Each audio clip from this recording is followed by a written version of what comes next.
আসসালামু আলাইকুম সবাইকে। সবাই কেমন আছো? আশা করছি সবাই অনেক বেশি ভালো আছো। মাছ ভুনা করব, তেলাপিয়া মাছ। তো মাছগুলো প্রথমেই ম্যারিনেট করে আধা ঘন্টার মতো রেখে দিয়েছিলাম লেবুর রস আর হলুদ মরিচ দিয়ে। এখন ভেজে নিচ্ছি লাল লাল করে। তেলাপিয়া মাছটা সুন্দর করে মানে ভাজা ভাজা করে নিলে এটা খেতে ভালো লাগে বেশি। অনেকে ভাজা ছাড়াও খায়, তবে ভুনা করলে অবশ্য ভাজে। আর এভাবে দেখা যায় তরকারি দিয়ে রান্না করলে ভাজা ছাড়া করে। তবে আমি সবসময় ভেজেই রান্না করি। তেলাপিয়া মাছটা কিন্তু খেতে খুব ভালো লাগে। এখানে এখন অনেকগুলো পেঁয়াজ দিয়ে দিলাম। পেঁয়াজের সাথে একটা টমেটো দিয়ে দিচ্ছি। টমেটোটা ভালো করে পেঁয়াজের সাথে ভেজে নিব, কারণ টমেটোটা দেশি টমেটো ছিল না। এই জন্য তেলের মধ্যে দিয়ে দিয়েছি যেন সুন্দরভাবে মিশে যায়, গলে আর কি মিশে যায়। এখানে মশলাগুলো দিয়ে দিচ্ছি। আদা রসুন বাটা, হলুদ মরিচ, আর এই সামান্য হলো ধনিয়ার গুঁড়া, তারপরে লবণ, এগুলি দিয়ে মশলাটা ভালো করে কষিয়ে নিব।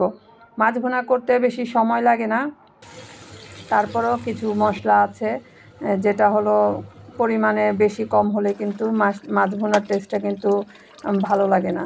তো আমি কম মশলা দিয়েই মাছ ভুনাটা করি সবসময়, আর একটু পেঁয়াজের পরিমাণটা বেশি রাখি, আর টমেটো, ধনিয়া পাতা এগুলি দেওয়ার চেষ্টা করি। তো যাই হোক, এখানে মশলাটা কষানোর পর পানি দিয়ে তারপর মাছগুলো দিয়ে দিয়েছি। দেখো লুকটা কত সুন্দর আসছে।